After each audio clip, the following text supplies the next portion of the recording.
नमस्कार, मैं गौरव जोशी श्रीमती मोहरी देवी तापड़िया गर्ल्स कॉलेज जसवंतगढ़ के इस यूट्यूब चैनल पर आपका स्वागत करता हूं। हम पढ़ रहे हैं लागत लेखांकन, कॉस्ट अकाउंटिंग। तो अब तक की क्लासेज में हमने ये पढ़ा है कि किस प्रकार से किसी वस्तु की लागत ज्ञात की जाती है। वस्तु की लागत ज्ञात करने के लिए कॉस्ट शीट बनाई जाती है, स्टेटमेंट ऑफ कॉस्ट बनाया जाता है। Statement of cost.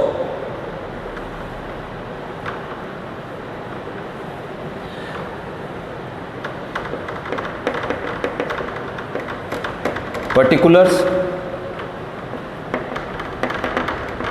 अमाउंट। तो स्टेटमेंट ऑफ कॉस्ट में जब कॉस्ट निकालते हैं किसी वस्तु की, तो सबसे पहले उस वस्तु पे लगने वाला जो डायरेक्ट मटेरियल है,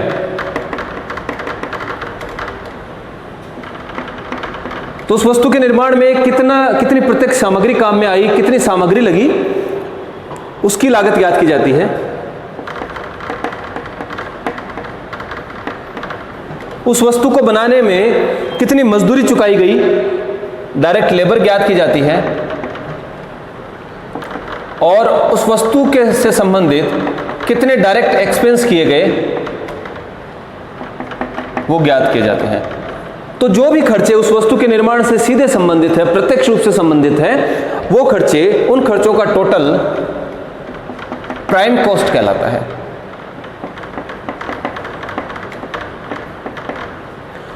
प्राइम कॉस्ट में जो मूल लागत है, इस मूल लागत में अगर फैक्ट्री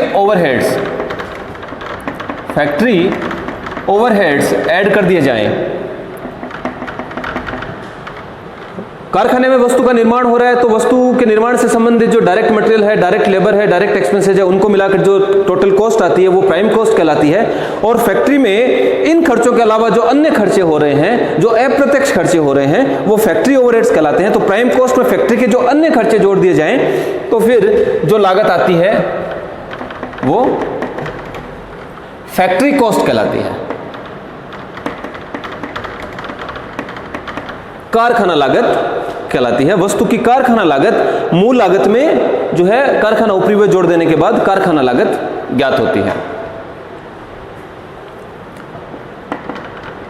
फैक्ट्री कॉस्ट में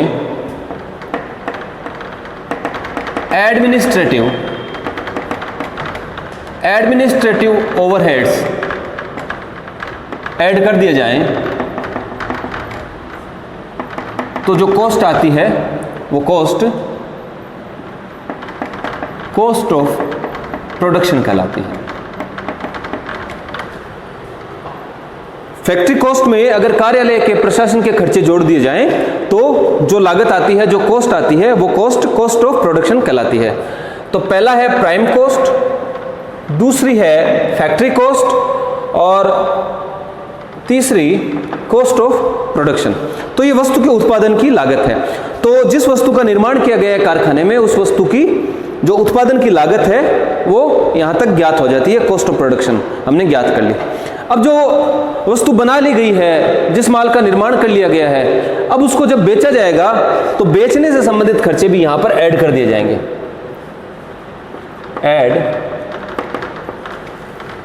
ये इतनी जगह एक बार जानबूझ के छोड़ी गई है। Add selling and distribution overheads. तो जब वस्तु का निर्माण कर लिया गया और जब उस वस्तु का विक्रय किया जाता है, तो विक्रय के संबंध में विक्रय और वितरण के जो खर्चे हैं, सेलिंग एंड डिस्ट्रीब्यूशन ओवरहेड्स हैं, वो भी कॉस्ट ऑफ प्रोडक्शन में ऐड कर दिए जाते हैं। तो ऐड करने के बाद जो कॉस्ट आती है वो है total cost. Cost of production में वस्तु के उत्पादन की लागत में जब सेलिंग एंड डिस्ट्रीब्यूशन ओवरहेड्स, जो विक्रय और वितरण के संबंध में जो खर्चे हुए हैं, वो खर्चे ऐड करने के बाद जो कॉस्ट आती है वो टोटल कॉस्ट कहलाती है।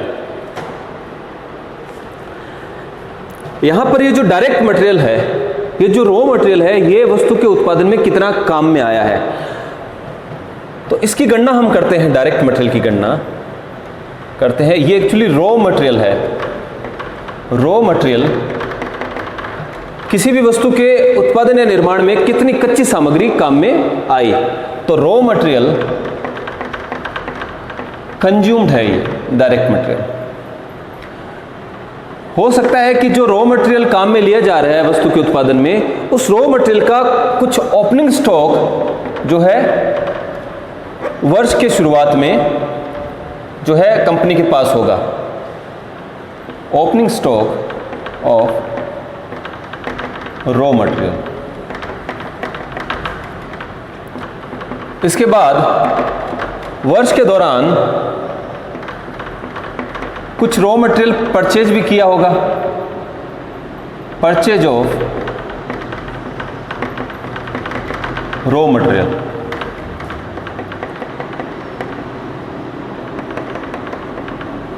रॉ मटेरियल परचेज किया तो इस परचेज के संबंध में जो भी भाड़ा, कैरेज इनवार्ड या फिर कोई ऑक्ट्रॉय, कोई टैक्सेज, कोई कर चुकाए गए, वो भी इसमें ऐड कर दिए जाते हैं।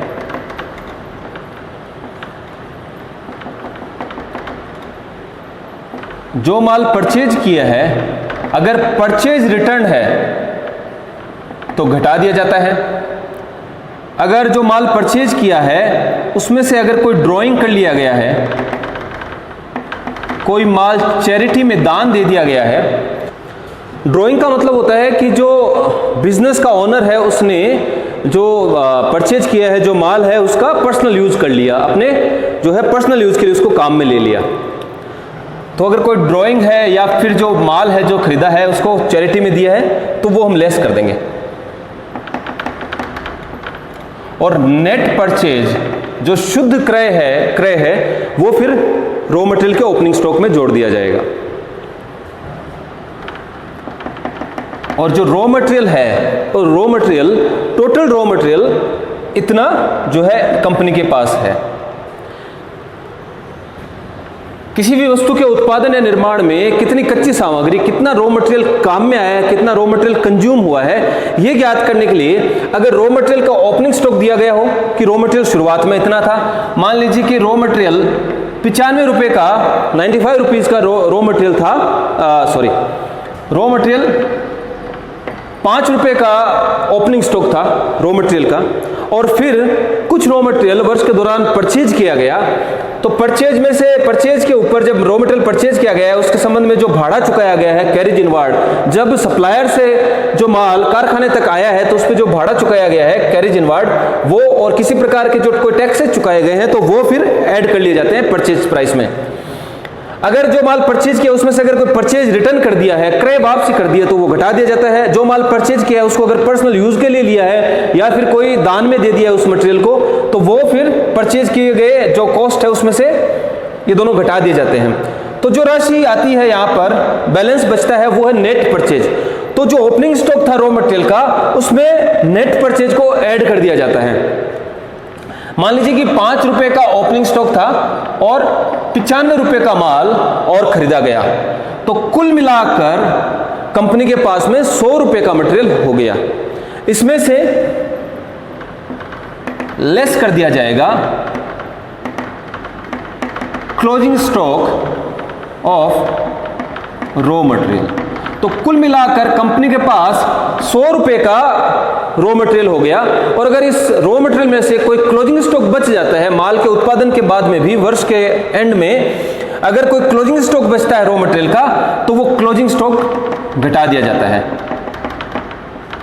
और जो राशि बचती है वो राशि ही डायरेक्ट मटेरियल, वो अमाउंट ही डायरेक्ट मटेरियल कहलाता है, रॉ मटेरियल कंज्यूम्ड कहलाता है। तो ये जो अमाउंट यहां पे आ रहा है वो अमाउंट ही हमको यहां पर जो है स्टेटमेंट ऑफ कॉस्ट में या वस्तु की लागत ज्ञात करने में जब हम कॉस्ट शीट बनाते हैं तब हमको डायरेक्ट मटेरियल के रूप में ये अमाउंट काम में लेना है।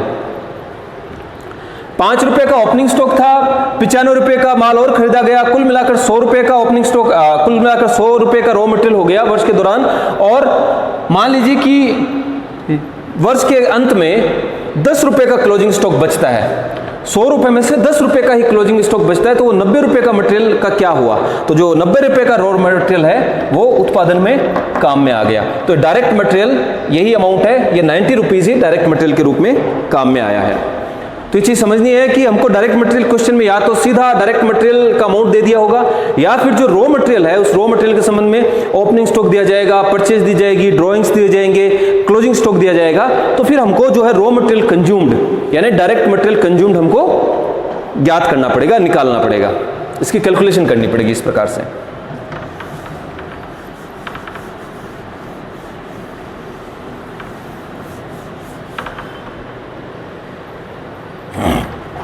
अब हम बात करते हैं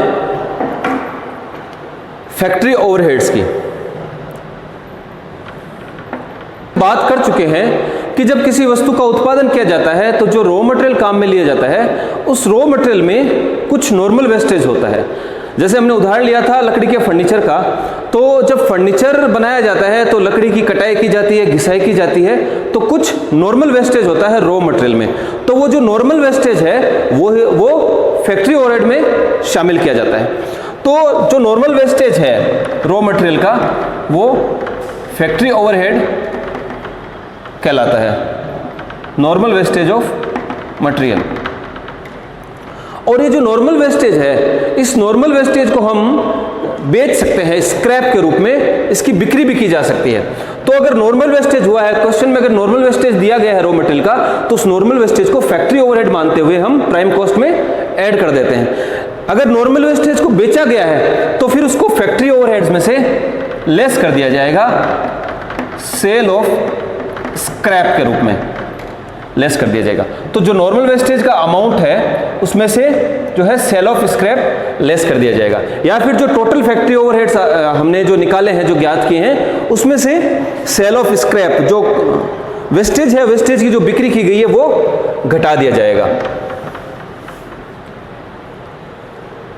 तो इस प्रकार से प्राइम कॉस्ट में जब फैक्ट्री ओवरहेड ऐड कर देते हैं तो फैक्ट्री कॉस्ट कहलाती है, कारखाना लागत कहलाती है। फैक्ट्री कॉस्ट को वर्क्स कॉस्ट भी कहा जाता है। फैक्ट्री कॉस्ट में फिर एडमिनिस्ट्रेटिव ओवरहेड जोड़ दिए जाते हैं, जो प्रशासनिक खर्चे हैं, जो कार्यालय के खर्चे हैं वो ऐड कर दिए जाते हैं। तो कुछ एडमिनिस्ट्रेटिव ओवरहेड्स में बैंक चार्जेज एडमिनिस्ट्रेटिव ओवरहेड का हिस्सा होते हैं। लीगल चार्जेज भी एडमिनिस्ट्रेटिव ओवरहेड्स का हिस्सा होते हैं। और ऑडिट फीस, जो खातों की जांच की जाती है, अंकेक्षण किया जाता है, उस अंकेक्षण के संबंध में जो फीस दी जाती है वो ऑडिट फीस कहलाती है। तो ऑडिट फीस भी एडमिनिस्ट्रेटिव ओवरहेड्स का हिस्सा होते हैं। इसके अलावा हमने बात की थी कि एडमिनिस्ट्रेटिव और जो ऑफिस ओवरहेड्स है उनमें जो जनरल मैनेजर है उसको दी जाने वाली सैलरी, डायरेक्टर को दी जाने वाली सैलरी, जो ऑफिस में जो कर्मचारी काम कर रहे हैं उनको दी जाने वाली सैलरी, जो ऑफिस का फर्नीचर है उसका डेप्रिसिएशन है, उनकी इंश्योरेंस है, उनकी रिपेयरिंग है उसका खर्चा, जो ऑफिस की बिल्डिंग है उसका रेंट या फिर डेप्रिसिएशन, रिपेयरिंग के खर्चे, उसकी इंश्योरेंस, ये सारी चीज़ें शामिल होती है। ऑफिस की लाइटिंग, ये सारे खर्चे एडमिनिस्ट्रेटिव या फिर ऑफिस ओवरहेड में शामिल होते हैं। ये वस्तु के उत्पादन से अप्रत्यक्ष रूप से संबंधित खर्चे होते हैं। लेकिन ये कुछ स्पेशल आइटम्स हैं। तो एडमिनिस्ट्रेटिव ओवरहेड में बैंक चार्जेस, लीगल चार्जेज और ऑडिट फीस भी शामिल होती है।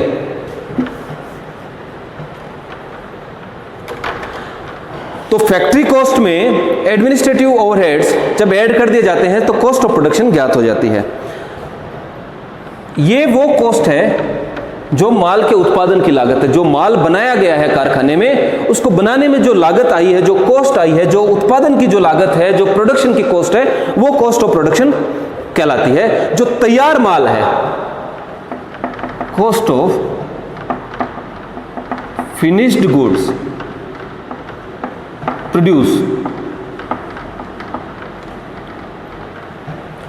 यहां पर डायरेक्ट मटेरियल के रूप में कच्चा माल काम में लिया गया, फिर उस पर मजदूरी दी गई, फिर कुछ खर्चे किए गए, फिर फैक्ट्री में भी कुछ खर्चे हुए, फिर जो है प्रशासनिक और कार्यालय से संबंधित कुछ खर्चे हुए। इन सब खर्चों का टोटल जो है फिनिश गुड्स की प्रोडक्शन की कॉस्ट है। जो तैयार माल अब बनकर तैयार हो गया है उसकी लागत है ये।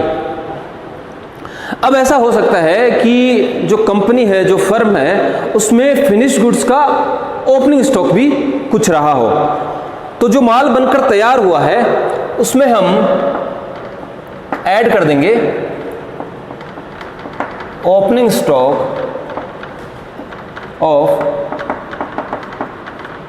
Finished goods. जो ओपनिंग स्टॉक है तैयार माल का, ओपनिंग स्टॉक जो वस्तु बनाई जाती है फर्म के द्वारा, कंपनी के द्वारा, अगर उसका कोई ओपनिंग स्टॉक हो तो वो ओपनिंग स्टॉक की का अमाउंट जो कॉस्ट ऑफ प्रोडक्शन है, जो cost of finish goods produce है, इसमें ऐड कर दिया जाता है।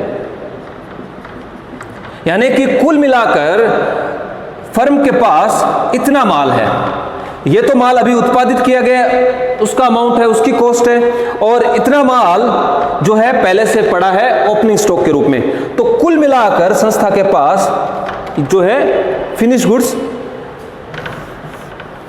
का टोटल ये है। वही उदाहरण लेते हैं, सेम उदाहरण लेते हैं। मान लीजिए कि 95 रुपीज का माल अभी प्रोड्यूस किया गया है और 5 रुपए का ओपनिंग स्टॉक पहले से है। जो प्रोडक्शन किया गया है माल उसकी कॉस्ट है 95 रुपीज और जो ओपनिंग स्टॉक है पहले से उसकी वैल्यू है 5 रुपए। तो कुल मिलाकर जो है कंपनी के पास 100 रुपए का मटेरियल, 100 रुपए का फिनिश गुड्स है। अगर कोई क्लोजिंग स्टॉक बचता है, अगर क्वेश्चन में क्लोजिंग स्टॉक दिया गया है तो क्लोजिंग स्टॉक इसमें से घटा दिया जाता है। Closing stock of finished goods, closing stock घटा दिया जाता है। तो 100 रुपये का कुल मिलाकर माल था जो माल बनाया गया और ओपनिंग स्टॉक पहले से था, तो कुल मिलाकर 100 रुपये का माल था। और 100 रुपये के माल में से अगर 10 रुपये का माल बचा है, जो फिनिश गुड्स है वो 10 रुपये का अगर बचा है क्लोजिंग स्टॉक के रूप में, तो 90 रुपये का जो फिनिश गुड्स है वो बेच दिया गया है। तो क्लोजिंग स्टॉक घटाने के बाद जो अमाउंट आता है वो अमाउंट होता है कॉस्ट ऑफ गुड्स सोल्ड। ये है कॉस्ट ऑफ प्रोडक्शन, ये जो माल बनाया गया है, जो तैयार किया गया है उसकी लागत। जो तैयार माल हुआ है उसमें ओपनिंग स्टॉक, तैयार माल का ओपनिंग स्टॉक ऐड कर दिया गया, तो कुल मिलाकर जो है फर्म के पास इतना माल हुआ। इसमें से अगर कोई क्लोजिंग स्टॉक के रूप में बचता है तो वो घटा दिया जाता है और जो बैलेंस बचता है, जो शेष राशि है, वो माल हमने बेच दिया। यानी 100 रुपए का स्टॉक था कुल मिलाकर, उसमें से अगर 10 रुपए का क्लोजिंग स्टॉक बचता है तो 90 रुपए की लागत का माल बेच दिया गया है। तो जो माल बेचा गया है उसकी लागत है कॉस्ट ऑफ गुड्स सोल्ड। ये है कॉस्ट ऑफ प्रोडक्शन, जो माल बनाया गया है ये उसकी लागत है, और उस माल में ओपनिंग स्टॉक जोड़कर क्लोजिंग स्टॉक घटाने के बाद जो अमाउंट मिलता है, जो राशि प्राप्त होती है, वो कॉस्ट ऑफ गुड्स सोल्ड कहलाती है। जो माल बेचा गया है उसकी लागत। तो जो माल बेचा है उस पर जो बेचने से संबंधित जो खर्चे किए हैं, बेचे गई माल की लागत में जो माल बेचा है उसकी कॉस्ट में जो उस माल को बेचने से संबंधित और जो वितरण से संबंधित जो खर्चे किए गए हैं, सेलिंग एंड डिस्ट्रीब्यूशन ओवरहेड्स जो हैं, उनको ऐड कर दिया जाएगा। तो टोटल कॉस्ट या फिर total cost of goods sold हमको प्राप्त हो जाती है। इस प्रकार से जो है ये किसी वस्तु की लागत ज्ञात की जाती है, उसके संबंध में जो है कॉस्ट शीट या स्टेटमेंट ऑफ कॉस्ट बनाया जाता है लागत के संबंध में। ये जो सेलिंग एंड डिस्ट्रीब्यूशन ओवरहेड्स हैं, ये विक्रय वितरण के खर्चे हैं, लेकिन इनमें कुछ स्पेशल आइटम्स हैं जिनको ध्यान में रखना है कि अगर कोई मार्केट रिसर्च कॉस्ट है, मार्केट रिसर्च कॉस्ट अगर क्वेश्चन में दी गई है तो वो सेलिंग एंड डिस्ट्रीब्यूशन ओवरहेड्स का हिस्सा है। अगर बैड डेब्ट्स हैं, कोई डूबत ऋण है, तो वो भी सेलिंग एंड डिस्ट्रीब्यूशन ओवरहेड्स का हिस्सा है। अगर कोई कैटलॉग छपवाए गए हैं, कोई प्राइस लिस्ट बनाई गई है, तो वो भी एक तरीके से जो है विज्ञापन का खर्चा है, ये सेलिंग एंड डिस्ट्रीब्यूशन ओवरहेड्स का हिस्सा है। आफ्टर सेल सर्विस, वस्तु के विक्रय के बाद में जो सर्विस दी जाती है वो सर्विस भी सेलिंग एंड डिस्ट्रीब्यूशन ओवरहेड्स का हिस्सा होती है। कॉस्ट ऑफ टेक्निकल डेमोन्स्ट्रेशन, अगर कोई टेक्निकल किसी वस्तु का उत्पादन किया गया है, कोई तकनीकी वस्तु है, और उस वस्तु को किस प्रकार से काम में लिया जाता है, अगर उसका डेमोन्स्ट्रेशन, उसका प्रदर्शन किया जाता है, उसके संबंध में जो लागत आती है वो भी सेलिंग एंड डिस्ट्रीब्यूशन ओवरहेड्स का खर्चा है। और एक चीज और ध्यान रखनी है महत्वपूर्ण, अगर फिनिश्ड गुड्स में अगर कोई लॉस होता है, अगर कोई वेस्टेज होता है नॉर्मल, तो वो भी सेलिंग एंड डिस्ट्रीब्यूशन ओवरहेड्स का हिस्सा है। कारखाने द्वारा जो वस्तु उत्पादित करके फिनिश गुड्स बनाकर फिर उसको गोदाम में रख दिया जाता है जब तक उसका विक्रय नहीं हो जाता। तो जब माल गोदाम में रखा हुआ है तो गोदाम में रखे हुए माल में हो सकता है कि कुछ वेस्टेज हो जाए, कुछ नॉर्मल लॉस हो जाए। तो जो फिनिश गुड्स में जो नॉर्मल लॉस हो रहे हैं वो सेलिंग एंड डिस्ट्रीब्यूशन ओवरहेड्स का हिस्सा है। जो रॉ मटेरियल में जो नॉर्मल वेस्टेज होता है वो फैक्ट्री ओवरहेड का हिस्सा होते हैं, और जो फिनिश गुड्स में जो नॉर्मल वेस्टेज है वो सेलिंग एंड डिस्ट्रीब्यूशन ओवरहेड्स का हिस्सा होते हैं। तो इस प्रकार से सेलिंग एंड डिस्ट्रीब्यूशन ओवरहेड्स में कुछ स्पेशल आइटम्स हैं, जो कुछ स्पेशल मदे हैं, उनका आपको ध्यान में रखना है कि ये सेलिंग एंड डिस्ट्रीब्यूशन ओवरहेड्स का हिस्सा होते हैं। इसके अलावा सेलिंग एंड डिस्ट्रीब्यूशन ओवरहेड्स में जो सेल्स मैनेजर है उसको दी जाने वाली सैलरी और कमीशन, जो सेल्समैन है उनको दिया जाने वाली सैलरी और कमीशन, एडवर्टाइजिंग के खर्चे, वेयर हाउस के खर्चे, जो डिलीवरी वैन्स हैं जो डिस्ट्रीब्यूशन में काम में आ रही है उनको, उनके ऊपर जो लगने वाला डेप्रिसिएशन, उनका इंश्योरेंस, तो ये जो सारे खर्चे हैं, ये खर्चे वैसे सामान्यतः सेलिंग एंड डिस्ट्रीब्यूशन ओवरहेड्स का हिस्सा होते हैं, लेकिन ये कुछ स्पेशल आइटम्स हैं जिनको आपको ध्यान में रखना है, ये सेलिंग एंड डिस्ट्रीब्यूशन ओवरहेड्स में ही इंक्लूड होते हैं।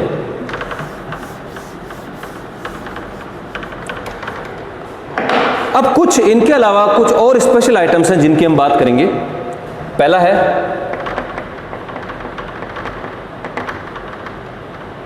Packing material cost. जिस वस्तु का उत्पादन किया जा रहा है उसकी पैकिंग की जाती है, तो इस पैकिंग मटेरियल की जो कॉस्ट आई है, जो पैकिंग कॉस्ट है, उसको जो है कौन सी लागत माना जाना चाहिए, किस लागत में उसको सम्मिलित किया जाना चाहिए। तो पैकिंग मटेरियल के संबंध में अगर माल को गोदाम में रखने के लिए पैकिंग की जाती है, अगर जो पैकिंग है, पैकिंग माल को गोदाम में रखने के लिए, जो फिनिश गुड्स तैयार हुआ है उस फिनिश गुड्स को पैक करके और फिर उस फिनिश गुड्स को गोदाम में रखा जाता है, तो ऐसी जो पैकिंग कॉस्ट है वो डायरेक्ट एक्सपेंसेस कहलाती है। ये डायरेक्ट मटेरियल बन जाता है। ये जो पैकिंग कॉस्ट है ये डायरेक्ट मटेरियल का हिस्सा हो जाता है, ये प्रत्यक्ष लागत हो जाती है, तो इसको यहां पर डायरेक्ट मटेरियल में शामिल किया जाना चाहिए। मैं फिर से दोहरा दूं कि जो फिनिश्ड गुड्स हैं, जो तैयार माल है, उस तैयार माल को जब पैक किया जाता है उसके संबंध में जो पैकिंग कॉस्ट है वो पैकिंग कॉस्ट डायरेक्ट एक्सपेंस होता है, डायरेक्ट मटेरियल का हिस्सा होती है। तो जब फिनिश गुड्स को पैक करके गोदाम में रख दिया जाता है तो जो पैकिंग मटेरियल की जो कॉस्ट है, जो पैकिंग कॉस्ट है, वो जो है हमको डायरेक्ट मटेरियल में शामिल की जानी चाहिए। अगर विक्रय के समय पैकिंग की जाती है, जब माल को कस्टमर तक पहुंचाया जा रहा है और जब माल को बेचा जा रहा है, तो जब बेचने के लिए उस माल को पैक किया जाता है, फिनिश गुड्स को पैकिंग की जाती है, तो ऐसी पैकिंग कॉस्ट फिर सेलिंग एंड डिस्ट्रीब्यूशन ओवरहेड्स का हिस्सा होती है।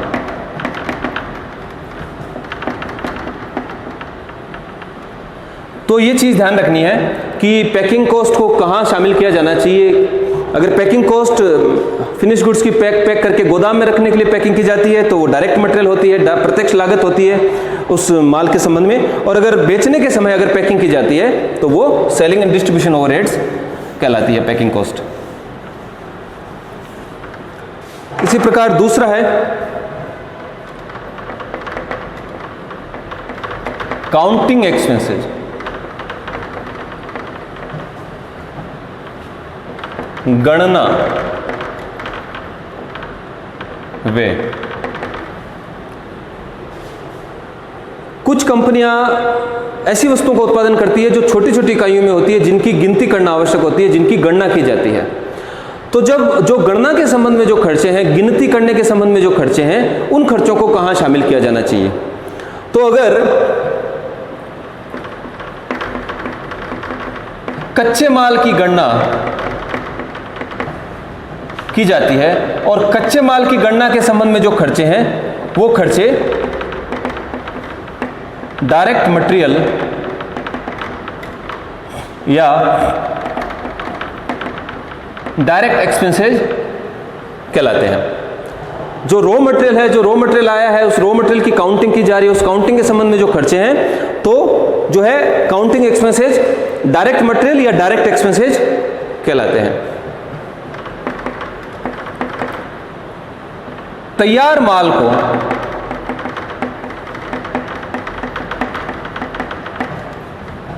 गोदाम में रखते समय गणना के वे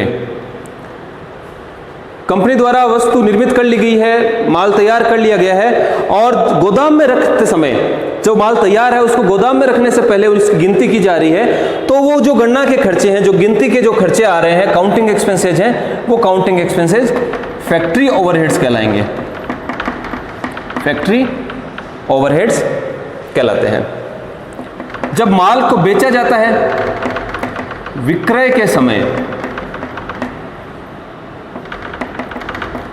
माल की गणना के व्यय, जब माल को बेचा जा रहा है उस समय जब माल की काउंटिंग की जा रही है, जो तैयार माल है उसकी गिनती की जाती है, तो वो जो गणना के संबंध में जो खर्चे हैं वो खर्चे सेलिंग एंड डिस्ट्रीब्यूशन ओवरहेड्स कहलाते हैं। तो काउंटिंग एक्सपेंसेस का ध्यान रखना है। अगर क्वेश्चन में काउंटिंग एक्सपेंसेस दिया गया है तो हमको ये देखना है कि काउंटिंग एक्सपेंसेस के खर्चे कहाँ हुए हैं। रॉ मटेरियल की गणना की गई है, रॉ मटेरियल की काउंटिंग की गई है, तो वो डायरेक्ट मटेरियल डायरेक्ट एक्सपेंसेस होगा। अगर जो फिनिश गुड्स है उसकी काउंटिंग की गई है तो वो फैक्ट्री ओवरहेड्स कहलाएगा। और अगर जो फिनिश गुड्स को जब बेचते समय उसकी काउंटिंग की गई है तो वो सेलिंग एंड डिस्ट्रीब्यूशन ओवरहेड्स में शामिल किया जाएगा।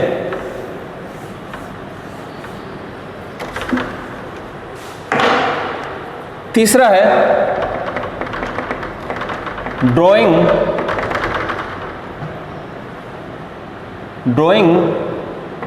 एक्सपेंसेस।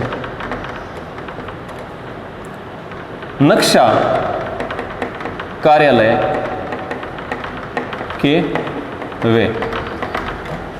कुछ कंपनियों में एक अलग से डिपार्टमेंट खोल दिया जाता है जो नक्शे तैयार करता है, जो ड्राइंग तैयार करता है। अब वो ड्राइंग किसी वस्तु के संबंध में ड्राइंग तैयार करता है या फिर जो है जब वस्तु की विक्रय की जाती है तो ग्राहकों को ड्राइंग बनाकर जो है समझाया जाता है उत्पाद के बारे में। तो अगर कंपनी का जो उत्पाद बनाया जा रहा है उसकी संरचना इस प्रकार की है कि उसके लिए ड्राइंग बनाई जाती है, पहले नक्शा तैयार किया जाता है। तो अगर नक्शा